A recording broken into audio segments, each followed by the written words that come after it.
I'm ready? Good. So hi, good afternoon, everyone. My name is Silvia Aran. I'm the Technical Sales Director at Polygon ID, and today we're going to talk about adding verifiable credentials to your crypto wallet. So after leaving this room today, I hope that you will know perfectly how to manage identities in your wallet, right? So how to offer identity management features in your wallet, and how to improve the user's privacy in their on-chain interactions by leveraging a combination of verifiable credentials and zero-knowledge proof technologies, right? So first of all, why identities are so a hot topic nowadays? Well, simply because Web3 is being regulated, right? So, and our privacy is being on the chopping block.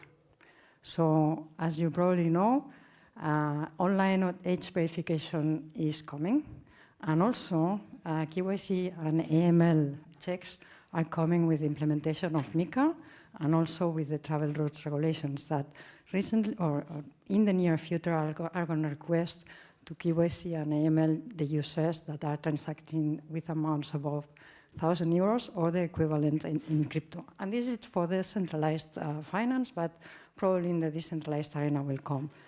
And that's simply because one reason, because nowadays, when you interact in the internet, no one knows who you are, right? No one knows who you are interacting with, and that's the meme that you see in here. So, and then we need to be able to start building reputation with identities, and these identities need to be better protected, more private, and sovereign, right? So, and then what's the state of the art of the digital identities in the Web3 space? I would say in the decentralized space.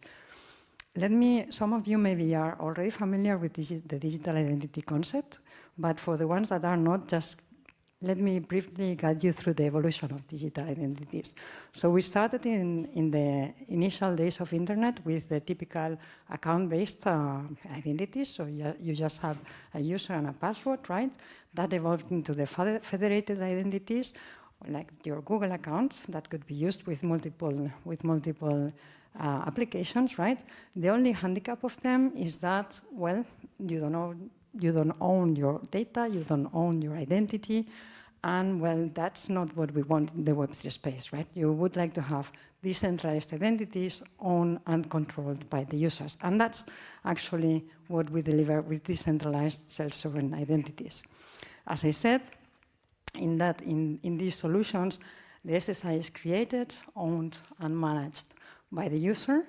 The user's data, personal information is stored in the mobile phone, in the mobile wallet, owned by that user, right?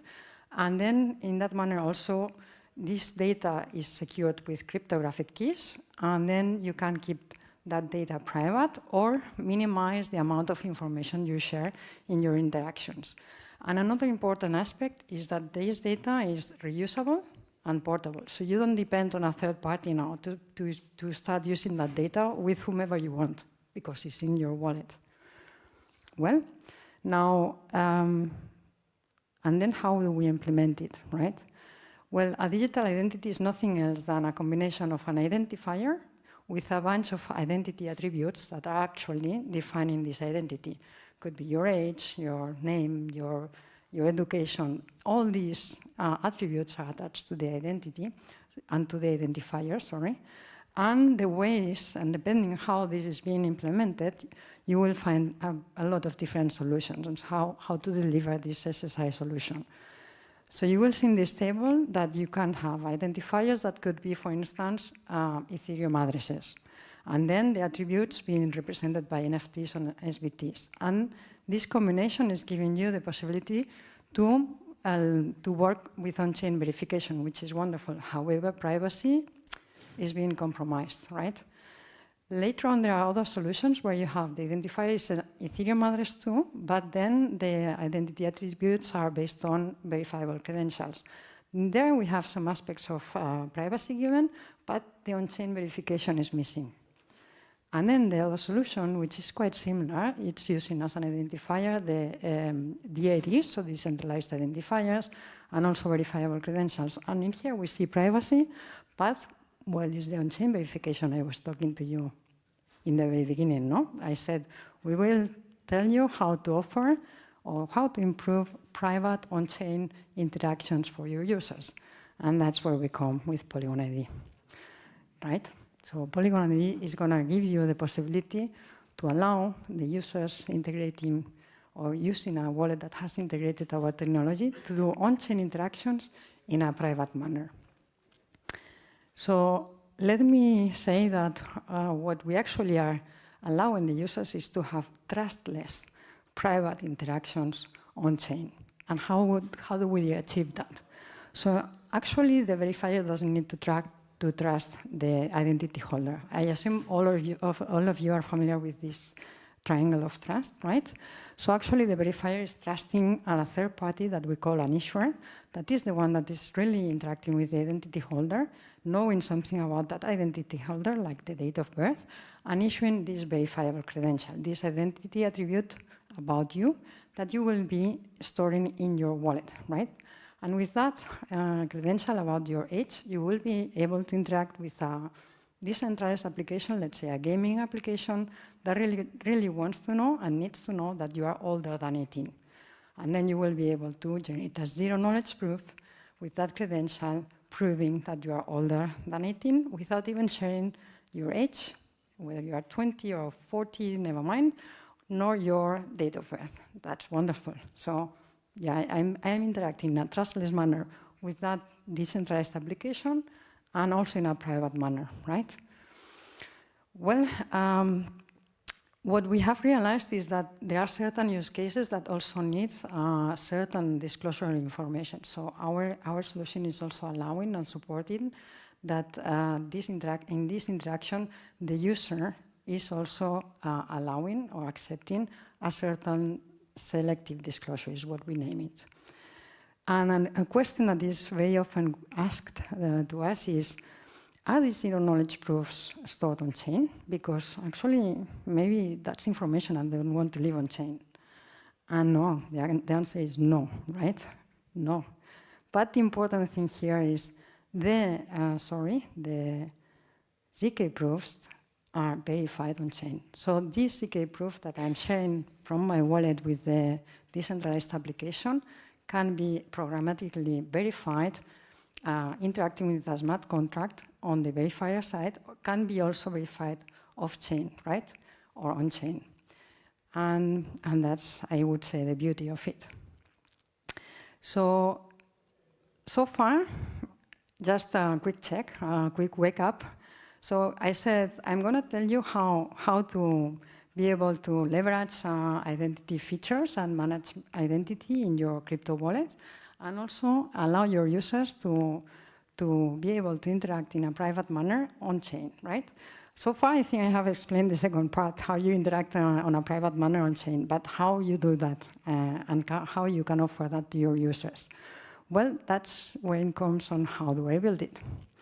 And what we are doing in Polygon, we are offering a set of tools, right, that are allowing you to integrate those tools or SDKs in order to offer the different functionalities, depending on the role you are playing in this triangle of trust.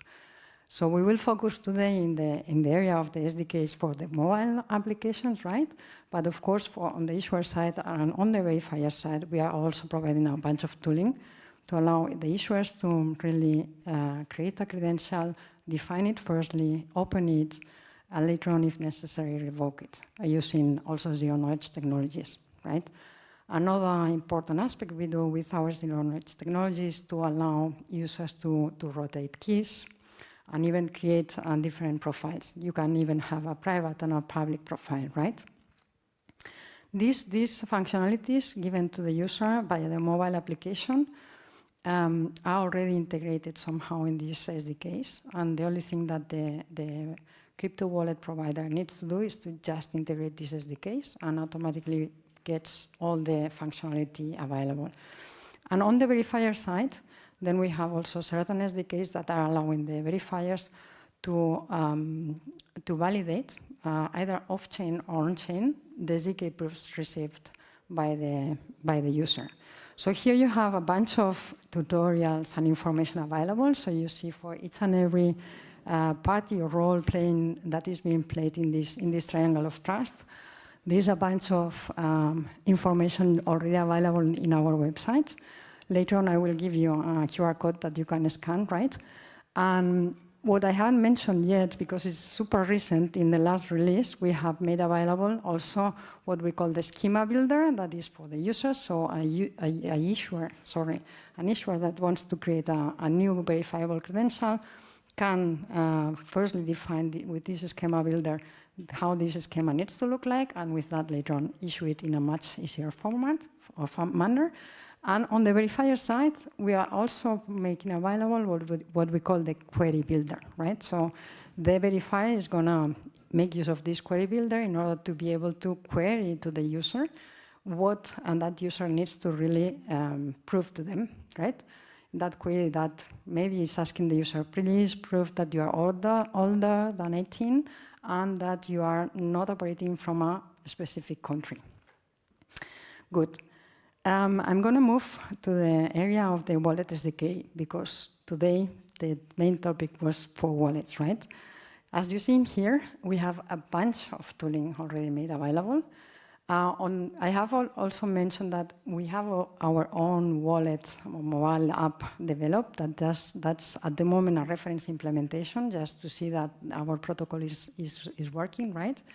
But for the ones that really want to integrate all this functionality in their wallet, we have, for instance, this Polygon ID Flutter SDK, which allows to integrate the identity wallet core functionalities into your app.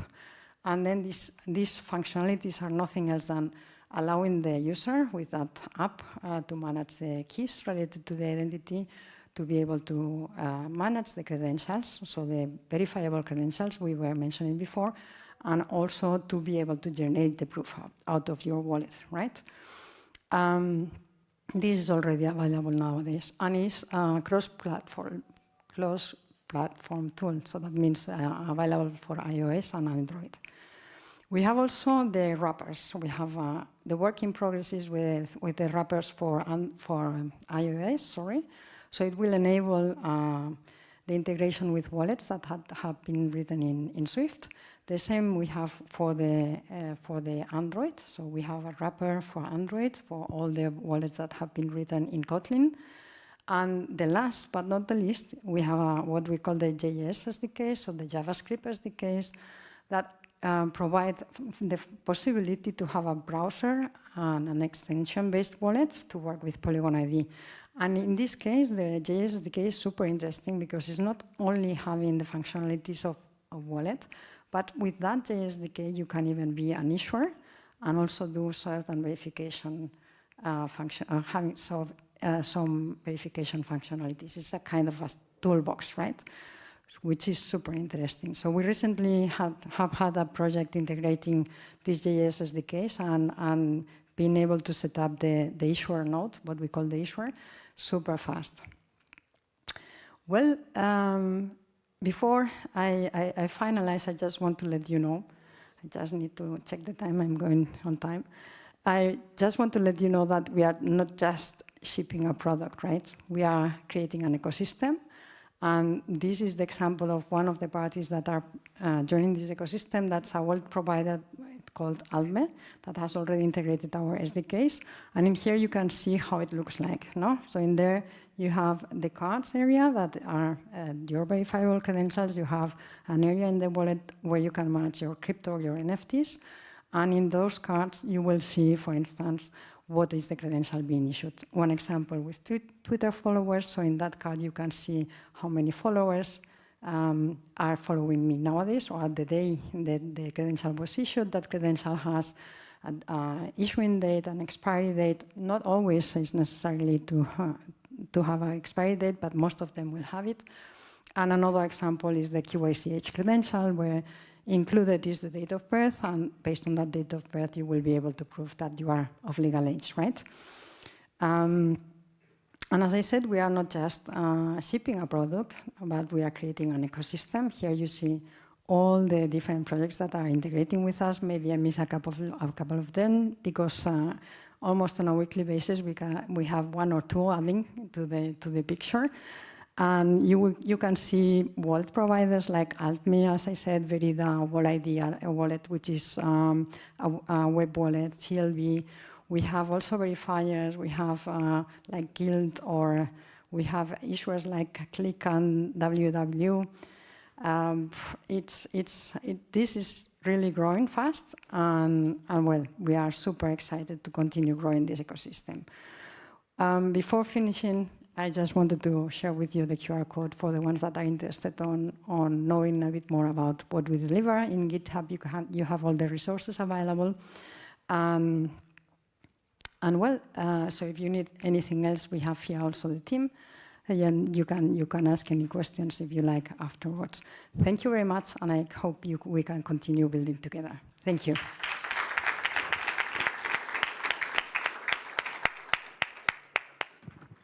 Thank you very much. We have time for a quick question. Okay, there.